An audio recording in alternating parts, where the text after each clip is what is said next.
여러분, 평소에 복잡한 도심의 그 아주 큰 교차로를 가만히 지켜본다고 한번 상상해 보시죠. 막 수많은 자동차가 경적을 울리면서 꼬리를 물고 있는 그런 모습이요? 네, 맞아요. 사람들은 한 손에 커피 들고 횡단보도를 바쁘게 막 건너가고요. 상점 간판들은 번쩍이고 배달 오토바이들이 그 사이를 아슬아슬하게 빠져나가잖아요. 그렇죠. 일반적인 사람들의 눈에는 이 풍경이 그저 오늘따라 거리가 참 혼란스럽네. 뭐 이 정도로 보일 겁니다. 사실 표면적으로만 보면 좀 피곤한 일상의 단면일 뿐이거든요.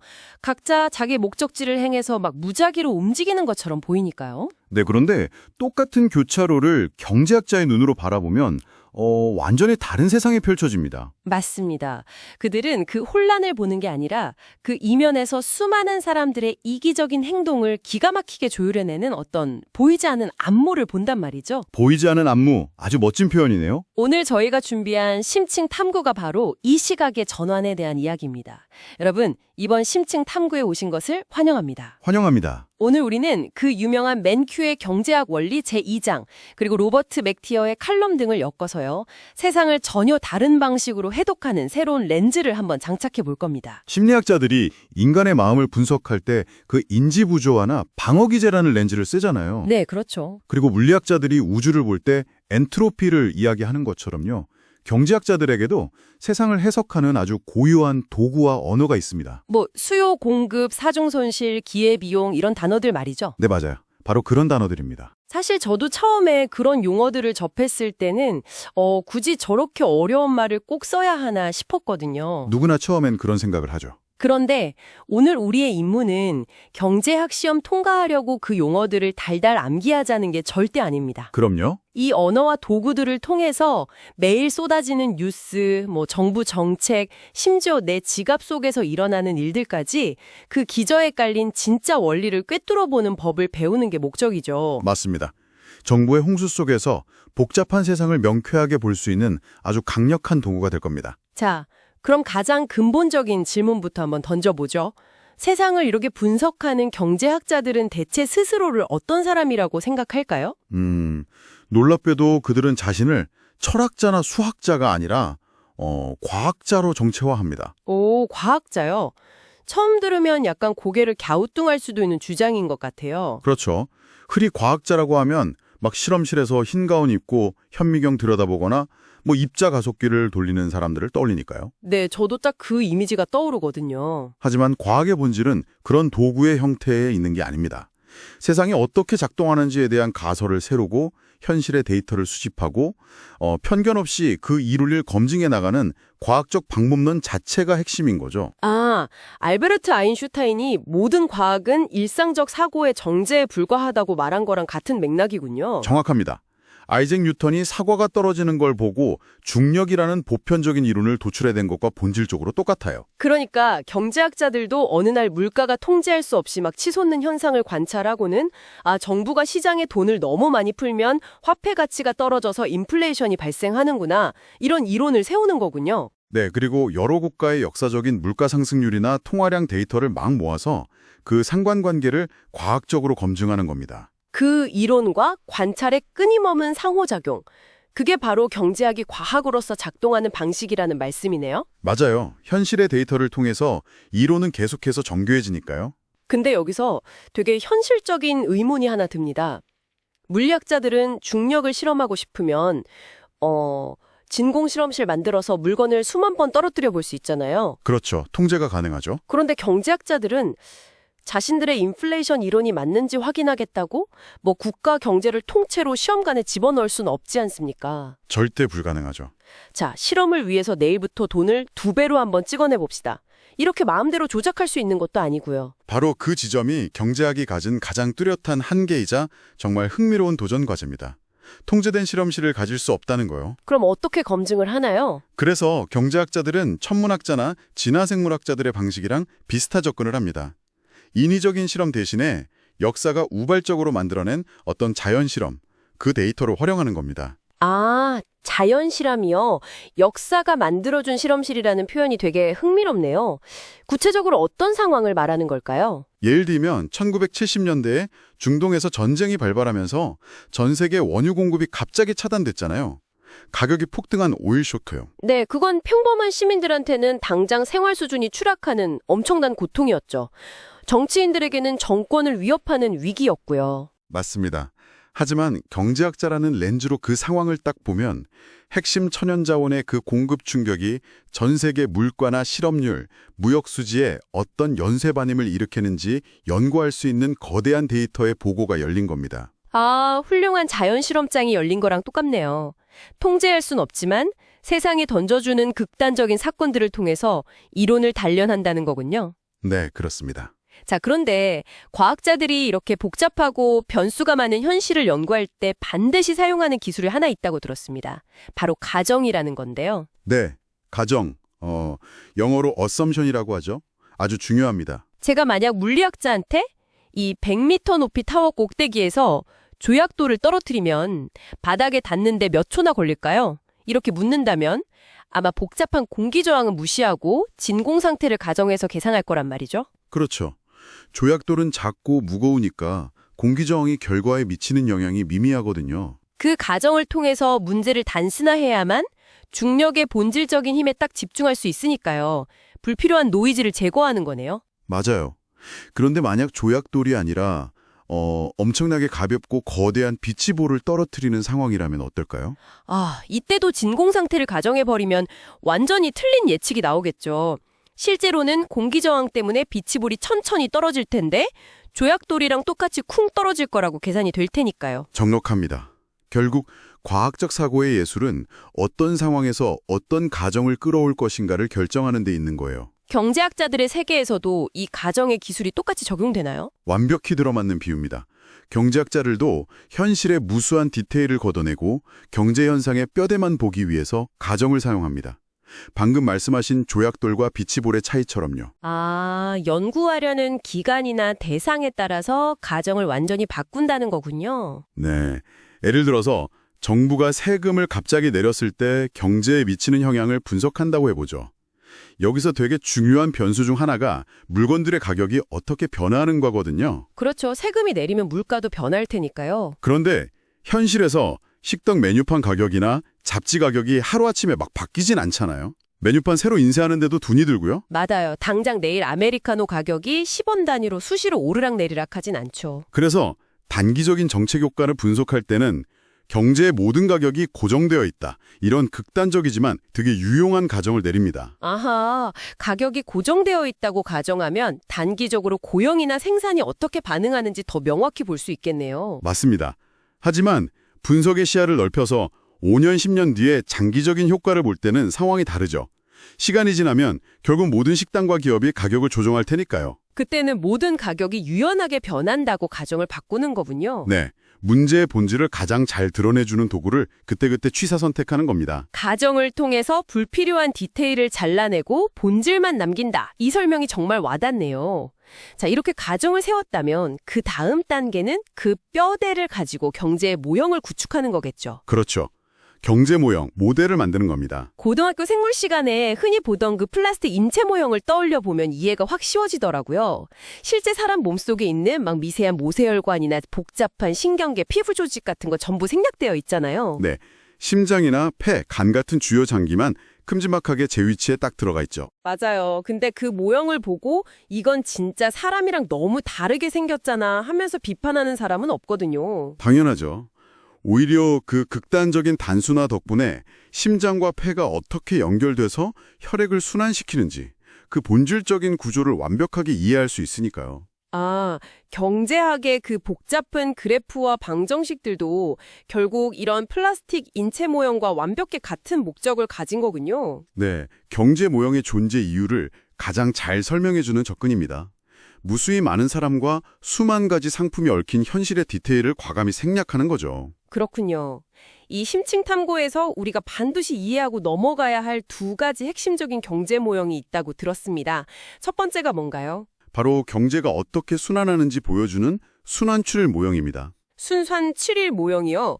이름은 다소 딱딱한데 막상 들여다보면 우리 일상과 완전히 밀착되어 있더라고요. 네, 이 모형은 수백만 명의 소비자와 수만 개의 기업이라는 복잡한 현실을 딱 두 가지 주인공, 즉 가게와 기업으로 압축합니다. 가게와 기업. 네. 그리고 이 둘이 만나는 무대를 두 개의 시장으로 나누죠. 하나는 우리가 돈을 주고 물건을 사는 재화와 서비스 시장이고요. 다른 하나는 사람들이 자신의 노동력이나 토지, 자본을 제공하는 생산 요소 시장입니다. 아, 이 두 주체와 두 시장이 어떻게 맞물려 돌아가는지를 두 개의 거대한 순환 고리로 표현한 거군요. 돈이 어떻게 흐르고 실물이 어떻게 이동하는지 동시에 보여주고요. 맞습니다. 이 흐름을 눈으로 쫓아가기 위해서 청취자 여러분의 지갑 속에 있는 10,000원짜리 지폐 한 장을 주인공으로 한번 추적해 보겠습니다. 좋습니다. 여러분이 주말 아침에 그 10,000원을 들고 동네 카페에 가서 샌드위치와 커피를 삽니다. 가게인 여러분이 재화시장에서 돈을 지출한 거죠. 네, 그럼 이 지폐는 카페 금전 등록기로 들어가서 기업에 매출이 됩니다. 하지만 이 돈은 카페 주인의 금고에 영원히 머물진 않잖아요. 카페 운영하려면 알바생 월급도 주어야 하고 전기세도 내고 건물주한테 월세도 내야 하니까요. 그렇죠. 그래서 이 10,000원은 생산 요소 시장으로 흘러가서 누군가의 임금이나 임대료, 이자 형태로 지불됩니다. 그리고 놀랍게도 그 돈은 다시 누군가의 지갑, 즉 가게의 소득으로 쏙 돌아오게 됩니다. 이게 바로 돈이 도는 바깥쪽 순환 고리인 거죠. 완벽한 설명입니다. 안쪽 순환고리에서는 정확히 그 반대 방향으로 실물이 움직이거든요. 가게는 노동력이라는 요소를 제공하고 기업은 그걸 투입해서 커피라는 재화를 만들어 다시 가게에 제공하죠. 야, 정말 직관적이네요. 이 단순한 모형이 위대한 이유가 뭔지 아시나요? 경제의 한쪽에서 발생한 충격이 어떻게 순식간에 반대쪽으로 전이되는지를 시각적으로 보여주기 때문입니다. 아, 만약에 재화 시장에서 사람들이 갑자기 지갑을 닫고 커피를 안 마신다고 가정해보면요? 네, 기업의 매출 고리가 딱 끊어집니다. 그럼 기업은 생산 요소 시장에서 바리스타를 해고하거나 근무 시간을 줄이게 되고요. 헉, 그럼 그건 즉각적으로 가게의 소득 감소로 이어지겠네요? 맞아요. 소득이 줄어든 가게는 다시 재화 시장에서 소비를 더 줄이겠죠. 이렇게 경제가 톱니바퀴처럼 쫙 물려있다는 어떤 거시적인 통찰을 단 두 개의 원으로 증명해내는 겁니다. 정말 그렇네요. 내가 카페에서 쓴 돈이 돌고 돌아서 결국 다른 누군가의 월급이 된다는 사실을 눈으로 직접 확인하게 됩니다. 네, 그게 순환출입 모형의 매력이죠. 자, 그럼 첫 번째 모형이 경제의 흐름을 보여주었다면 두 번째 모형은 경제 한계와 선택을 보여준다고요? 바로 생산 가능 곡선이네요. 맞습니다. PPF라고도 부르죠. 이 모형은 가정을 더욱 극단으로 밀어붙입니다. 한 국가가 가진 모든 자원, 그러니까 노동력과 공장, 토지를 전부 동원해서 오직 자동차와 컴퓨터, 딱 이 두 가지 물건만 생산한다고 가정합니다. 와, 딱 두 개만요? 네. 그리고 자원을 어떻게 배분하느냐에 따라서 만들어낼 수 있는 두 제품의 최대 조합을 하나의 곡선으로 쭉 그려냅니다. 제가 이 곡선을 가만히 들여다보니까 정말 많은 인사이트가 막 쏟아지더라고요. 만약 이 국가가 곡선 위에 있는 어떤 점, 예를 들어서 자동차 500대와 컴퓨터 2,000대를 생산하고 있다면 네. 이건 놀고 있는 사람이나 멈춰있는 공장 없이 자원을 100% 쥐어짜서 활용하고 있는 상태. 즉, 자원이 아주 효율적으로 배분된 상태를 뜻하는 거잖아요. 정확합니다. 그럼 반대로 곡선 안쪽에 점이 찍혀 있다면 어떨까요? 자동차를 200대, 컴퓨터를 1,000대밖에 못 만들고 있다면요? 그건 가용한 자원을 제대로 못 쓰고 낭비하고 있는 상태를 의미하겠죠? 현실에 대입해보면 국가 경제에 막 심각한 불황이 닥쳐서 엄청난 실업자가 발생했거나 공장들이 줄 도산해서 기계가 멈춰있는 그런 비효율적인 상황인 거고요. 맞습니다. 경제 위기를 곡선 안쪽의 점 하나로 완벽하게 설명해내는 겁니다. 놀랍네요. 그리고 이 모형에서 우리가 절대 놓치지 말아야 할 그 경제학의 심정과 같은 개념이 드디어 등장합니다. 네, 어떤 개념이죠? 우리가 이미 자원을 100% 다 활용해서 곡선 위에서 생산을 하고 있는데 여기서 컴퓨터를 300대 더 만들고 싶어. 이렇게 결정했다고 쳐보죠. 네. 근데 자원은 한정되어 있잖아요. 무에서 유를 창조할 순 없으니까 결국 자동차 공장에서 일하던 사람들을 빼와서 컴퓨터 공장으로 보내야만 합니다. 그렇죠. 즉, 컴퓨터 300대를 추가로 얻기 위해서는 반드시 자동차 100대 생산을 포기해야 하는 구조인 거잖아요. 어떤 선택을 위해서 포기해야 하는 대안의 가치. 이것이 바로 그 유명한 기회비용이군요. 정말 잘 짚어주셨습니다. 생산 가능 곡선은 우리의 삶과 경제에 공짜 점심은 없으며 모든 결정에는 상충관계가 따른다는 냉혹한 현실을 완벽하게 시각화해 줍니다. 상충관계, 트레이드 오프군요. 네, 여기서 조금 더 깊이 들어가 볼까요? 이 곡선은 보통 직선이 아니라 밖으로 불룩하게 휘어진 형태를 띱니다. 아, 휘어져 있다고요? 왜 그런가요? 자원은 용도에 따라 그 적합성이 다르기 때문이에요. 예를 들어 자동차 엔진 조립에 아주 탁월한 숙련공이 있고 컴퓨터 소프트웨어 코딩에 천재적인 기술자가 있다고 해보죠. 네네. 처음엔 각자 자기가 잘하는 분야에 배치되어 있으니까 생산성이 높습니다. 그런데 국가가 자동차 생산을 극한까지만 늘리려고 하면 어떻게 될까요? 아, 그럼 결국 코딩만 하던 컴퓨터 천재들까지 강제로 자동차 조립 라인에 밀어 넣어야겠네요. 그렇죠. 이 사람들은 조립 라인에서 엉망진창이겠죠. 그래서 자동차 생산량은 아주 쥐꼬리만큼 늘어나는데 대신 컴퓨터 생산량은 곤두박질 치게 됩니다. 아하, 하나를 더 얻기 위해 포기해야 하는 기회비용이 기하급수적으로 커지는 현상. 이것이 곡선을 휘어지게 만드는 원리군요. 맞습니다. 자원의 전문성 차이가 만들어내는 아주 자연스러운 현상이죠. 진짜 신기하네요. 그렇다면 이 국가가 어느 날 인공지능 같은 혁신적인 기술을 딱 발명해서 컴퓨터와 자동차 생산성이 모두 폭발적으로 올라갔다면 어떻게 될까요? 그땐 이 곡선 자체가 오른쪽 바깥으로 쑥 밀려나게 됩니다. 예전에는 자원이 부족해서 절대 도달할 수 없었던 바깥쪽의 생산량을 드디어 달성하게 되는 거죠. 기술 발전이 가져오는 경제 성장이라는 그 거대한 현상까지 이 작은 그래프 하나로 전부 다 설명된다는 게 와, 정말 경이롭습니다. 지금까지 우리는 순환 모형으로 경제의 큰 그림을 봤고 생산 가능 곡선으로 자원의 배분을 살펴봤잖아요. 이렇게 모형을 통해 세상을 분석할 때 경제학자들은 현미경과 망원경의 렌즈를 수시로 갈아 끼웁니다. 아, 현미경과 망원경이요? 네, 이것이 바로 경제학의 두 가지 큰 줄기인 미시경제학과 거시경제학입니다. 생물학 연구할 때 그 세포 단위의 변화를 보는 분자 생물학이 있고 종의 기원을 보는 진화 생물학이 나뉘어 있는 거랑 동일한 이치죠. 미시와 거시. 뉴스를 보면 진짜 하루가 멀다 하고 등장하는 단어들이잖아요. 이 두 렌즈는 구체적으로 어떻게 세상을 다르게 보는 건가요? 미시경제학은 가계와 기업이라는 개별 주체들이 어떻게 의사결정을 내리고 특정 시장에서 어떻게 상호작용하는지를 현미경으로 아주 세밀하게 들여다봅니다. 예를 들면 어떤 게 있을까요? 정부가 특정 도시에 임대료 상한제를 실시하면 그 동네 집주인과 세입자들은 어떤 행동을 취할까? 아니면 탄소세를 부과하면 자동차 회사는 전기차 생산을 얼마나 늘릴까? 이런 아주 구체적인 퍼즐들을 푸는 겁니다. 아, 개별적인 시장의 반영이군요. 반면에 거시경제학은 망원경을 꺼내서 경제라는 숲 전체의 풍경을 조망합니다. 개별 시장이 아니라 국가 전체의 실업률은 왜 변동하는지, 중앙은행이 금리를 올리면 국가 전체의 경제 성장률이나 인플레이션에는 어떤 거대한 영향을 미치는지 다루죠. 그런데 보통 대학이나 교과서에서는 이 두 분야를 완전히 분리해서 가르치다 보니까요. 대중들은 미시와 거시가 완전히 다른 학문이라고 오해하기 되게 쉽거든요. 충분히 그럴 수 있죠. 하지만 경제학자처럼 생각하려면 이 둘이 뗄 수 없이 얽혀 있다는 걸 이해하는 게 핵심인 것 같아요. 그 유명한 절약의 역설이 이걸 완벽하게 보여주지 않습니까? 오, 절약의 역설. 아주 좋은 예시입니다. 미시적인 관점에서 보면 불경기가 닥쳤을 때 한 가정이 소비를 줄이고 저축을 늘리는 건 엄청 합리적이고 현명한 의사결정이잖아요. 당연하죠. 가계부를 아껴 써야죠. 그런데 이걸 망원경을 꺼내서 거시적인 관점으로 보면 이야기가 완전히 달라집니다. 모든 가게가 동시에 소비를 줄이고 저축만 하면 어떻게 될까요? 기업의 물건이 안 팔리고 기업은 직원을 해고하고 결국 국가 전체의 소득이 확 줄어들어서 사람들의 실제 저축액마저 줄어드는 파국이 발생하더라고요. 맞습니다. 결국 숲, 즉 거시에서 일어나는 현상을 제대로 예측하려면 그 안에 있는 수많은 나무들, 그러니까 미시적인 개별 주체들이 어떤 요인에 의해 움직이는지 그 메커니즘을 반드시 파악해야만 하는 겁니다. 아, 미시와 거시가 그렇게 교차하는군요. 자, 지금까지 우리 경제학자들이 과학자의 모자를 쓰고 세상이 어떻게 작동하는지 냉철하게 관찰하고 모형을 만드는 과정을 쭉 보았습니다. 네. 하지만 경제학자들은 보통 분석에만 만족하지 않잖아요.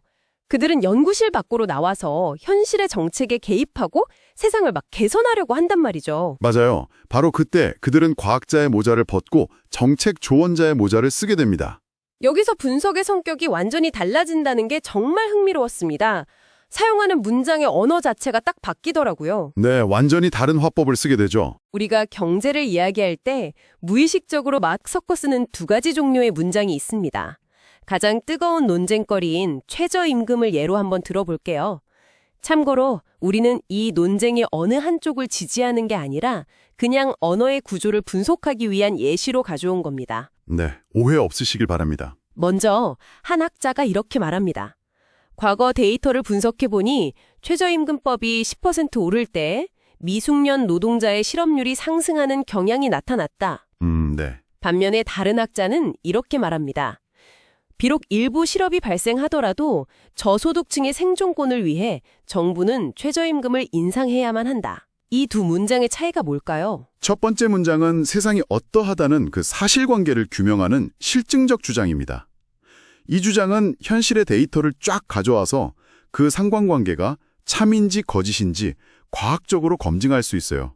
데이터로 판별이 가능하군요. 반면에 두 번째 문장은 세상이 어떻게 되어야 한다는 어떤 방향성을 제시하는 규범적 주장입니다. 여기에는 단순히 데이터만이 아니라 그 사람이 중요하게 생각하는 윤리, 사회적 연대, 정치 철학 같은 가치관이 아주 깊게 개입되어 있죠. 아, 그래서 데이터만으로는 이 주장이 옳다 그르다 판결을 내릴 수가 없는 거네요. 맞습니다.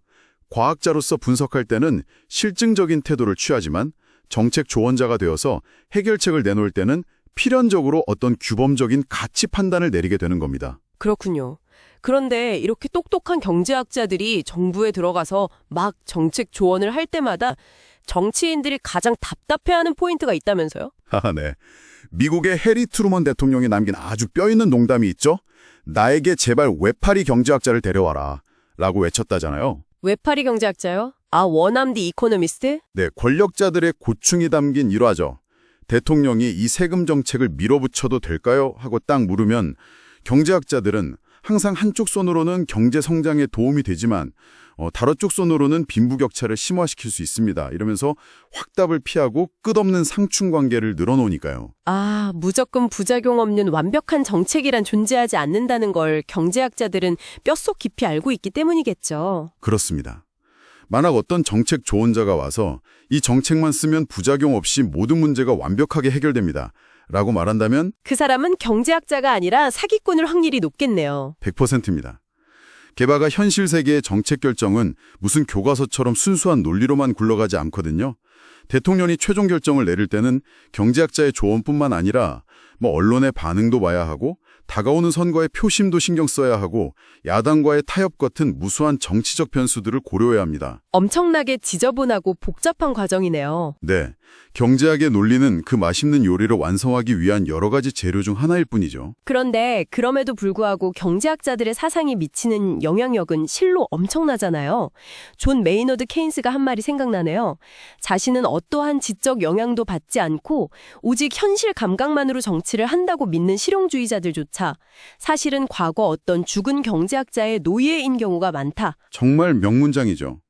결국 세상을 지배하는 정책의 뿌리에는 언제나 누군가가 세워둔 경제학적 사상이 자리 잡고 있다는 통찰입니다. 죽은 경제학자의 노예라니 약간 등골이 서늘해지면서도 엄청 고개가 끄덕여집니다. 자, 그런데 여기서 궁금한 점이 또 하나 생깁니다. 과학적인 방법론으로 무장하고 모델을 돌리는 이 권위 있는 경제학자들이 대체 왜 TV 뉴스에만 나오면 매일 서로 상대방 말이 틀렸다고 열을 올리면서 싸우는 걸까요? 하하, 그렇죠. 맨날 싸우는 것처럼 보이죠. 오죽하면 조지 버나드 쇼가 모든 경제학자들을 일렬로 눕혀놓아도 어떤 결론에도 도달하지 못할 것이다 이렇게 비꼬았을 정도잖아요. 그들이 항상 이렇게 의견 충돌을 빚는 근본적인 이유가 뭡니까? 대중들이 제일 혼란스러워하는 부분인데요. 이들이 동의하지 않는 데는 크게 두 가지 층위의 이유가 있습니다. 첫째는 세계가 어떻게 작동하는지에 대한 어떤 과학적 판단의 차이입니다. 과학적 판단의 차이요? 네, 경제학은 수많은 인간의 심리와 행동을 다루기 때문에 물리학처럼 변수를 딱 통제할 수가 없잖아요. 따라서 어떤 변수가 더 강력하게 작용하는지에 대한 실증적 분석에서 학자마다 결과가 다르게 나올 수 있어요. 아, 데이터를 해석하는 전제 자체가 다를 수 있군요. 예를 들어 국민들의 저축을 늘리기 위해서 현재의 소득세를 유지할지 아니면 소비세로 전환할지를 두고 논쟁이 벌어진다고 해보죠. 네? 어떤 학자들은 사람들이 세금에 아주 민감하게 반응한다고 분석합니다. 그래서 소비세로 바꾸면 세금을 안 내기 위해서 소비를 확 줄이고 저축을 극적으로 늘릴 거라고 주장을 하죠. 오, 일리가 있네요. 반면에 다른 학자들의 데이터 분석은 다릅니다. 세금 제도로 아무리 바꿔도 사람들의 소비 습관은 쉽게 안 변한다는 거예요. 그러니까 세제 개편이 저축에 미치는 영향은 되게 미미하고 오히려 세수만 줄어들 거라고 막 반박을 합니다. 특성에 대한 전제 자체가 다르기 때문에 결과가 확 갈리는 거군요. 이건 과학적 분석의 한계에서 오는 좁힐 수 없는 차이네요. 맞습니다. 그렇다면 두 번째 이유는 무엇입니까? 두 번째는 앞서 언급했던 규범적 영역, 즉 가치관의 차이입니다. 마을에 궁도 우물을 하나 파기 위해서 세금을 걷어야 한다고 가정해보죠. 네. 연소득이 10만 달러인 사람과 2만 달러인 사람 중에 누가 비용을 더 많이 부담하는 게 공평할까요? 똑같이 100달러씩 내는 게 맞을까요? 아니면 부자가 더 높은 비율로 내는 게 맞을까요? 그건 방정식으로 딱 떨어지게 풀 수 있는 문제가 아니네요. 공정성과 윤리에 대한 개인의 철학적 판단이잖아요. 그렇죠. 경제학자들도 각자 지향하는 정치적, 사회적 가치관이 다 다르기 때문에 정책에 대한 어떤 규범적 조언을 할 때 격렬하게 부딪힐 수밖에 없는 겁니다. 과학자로서의 이견이랑 철학자로서의 이견이 막 뒤섞여 있는 거군요. 네, 바로 그겁니다. 하지만 여기서 우리는 언론이 만들어낸 어떤 인식과 현실의 차이를 분명히 짚고 넘어갈 필요가 있습니다. 매일 싸우는 모습만 비치다 보니까 경제학자들은 아무것도 합의하지 못하는 것처럼 보이잖아요. 네, 흔한 오해죠. 근데 사실은 대다수의 경제학자들이 놀라울 정도로 강력하게 동의하는 명제들이 수두룩하단 말이죠. 맞아요. 실제 설문조사를 보면 진보와 보수 성향을 막론하고 합의된 내용이 아주 많습니다. 예를 들면요. 주택 임대료 상한제는 결국 주택의 질과 공급량을 저하시킨다거나 관세를 낮추고 자유무역을 하는 것이 국가 전체의 경제에 이득이 된다. 이런 명제들에는 거의 90% 이상의 경제학자가 동의합니다. 와, 90% 이상이요. 언론은 맨날 갈등을 중계하는 걸 좋아하니까 동의하는 부분은 뉴스에 안 나올 뿐이었네요. 경제학이 쌓아올린 견고한 합의의 영역을 아주 잘 지적해 주셨어요. 그들은 세부적인 이견을 빚기도 하지만 경제학의 근본적인 작동 원리에 대해서는 엄청나게 단단한 공감대를 형성하고 있습니다. 자, 이제 오늘 이 깊은 탐구의 여정을 마무리할 시간입니다. 오늘 우리는 단순히 막 경제학 이론을 나열한 게 아니거든요. 그렇죠. 경제학자들이 어떻게 과학적 관찰과 과정을 통해서 현실의 노이즈를 탁 제거하고 본질적인 모형을 구축하는지, 또 거시와 미시의 렌즈를 어떻게 번갈아 사용하는지, 그리고 복잡한 상충 관계 속에서 정책을 조언할 때 직면하는 딜레마를 함께 살펴봤습니다. 아주 알찬 시간이었죠. 이 모든 이야기의 목적은 단 하나입니다. 세상을 해독하는 경제학자의 사고방식이라는 새롭고 강력한 렌즈를 여러분께 씌워드리는 것이죠. 맞습니다. 이제 이 렌즈를 통해서 세상을 보기 시작하면 이전엔 보이지 않던 인과관계의 실타래가 명확하게 보이기 시작할 겁니다. 일상의 혼란스러움 속에서 질서를 발견하게 되는 것이죠. 그래서 마지막으로 여러분의 뇌리를 강하게 자극할 도발적인 사고 실험을 하나 딱 던지면서 마치려고 합니다. 오, 뭔가요? 로버트 맥티얼의 칼럼에 등장하는 아주 유명한 깨진 유리창의 오류 이야기입니다. 아, 그 유명한 이야기군요. 어느 날 동네 장난꾸러기 소년이 돌을 던져서 빵집의 쇼윈도우 유리창을 산산조각 냈다고 상상해보세요. 동네 사람들은 혀를 차면서 아유 불쌍한 빵집 주인 하면서 막 위로를 합니다. 네. 그런데 누군가 문득 이런 이야기를 꺼내는 거예요. 잠깐만, 빵집 주인은 어쩔 수 없이 50만 원을 들여서 유리창 수리공을 부르겠지? 그럼 수리공은 그 50만 원을 벌어서 정육점에서 고기를 사고 정육점 주인은 그 돈으로 다시 신발을 살 테고 어라? 생각해보니 이 깨진 유리창 하나가 돈을 쫙 돌게 만들어서 우리 동네 경제를 살리는 거 아니야? 저 장난꾸러기 녀석이 사실은 경제의 영웅이었네? 하하, 논리적으로 되게 그럴싸하게 들리죠. 네, 진짜 솔깃하더라고요. 경제학적 훈련을 받지 않은 사람들의 눈, 즉 눈앞에 당장 보이는 혜택에만 집중하면 충분히 빠질 수 있는 전형적인 함정입니다. 하지만 여기서 우리는 경제학자의 렌즈를 딱 꺼내들어야 합니다. 눈에 보이지 않는 것을 찾아내야 한다는 말씀이시죠? 맞습니다. 여기서 보이지 않는 것은 무엇일까요? 바로 그 위대한 개념, 기회비용입니다. 아, 기회비용. 만약 유리창이 깨지지 않았다면 그 50만 원은 어떻게 쓰였을까요? 빵집 주인은 그 돈으로 낡은 오븐을 새로 샀거나 예쁜 새 양복을 한 벌 맞췄을 겁니다. 그럼 양복점 주인의 소득이 늘어나고 경제는 똑같이 선순환을 했겠죠. 아, 그러네요. 결과적으로 사회 전체의 부를 계산해보면 완전히 다릅니다. 유리창이 안 깨졌다면 빵집 주인은 멀쩡한 유리창과 새 양복을 모두 가질 수 있었습니다. 하지만 창문이 깨지는 바람에 결국 돈만 쓰고 멀쩡한 유리창 하나만 달랑 남게 된 거죠. 와, 장난꾸러기의 행동은 새로운 부를 창출한 게 아니라 새 양복이라는 보이지 않는 기회비용을 그냥 영원히 허공에 날려버린 것에 불과하군요. 맞습니다. 유리창 수리공한테 돈이 흘러간 것만 보느라 양복점 주인이 잃어버린 기회는 전혀 보지 못했던 거예요. 진짜 뒤통수를 한 대 맞은 기분입니다.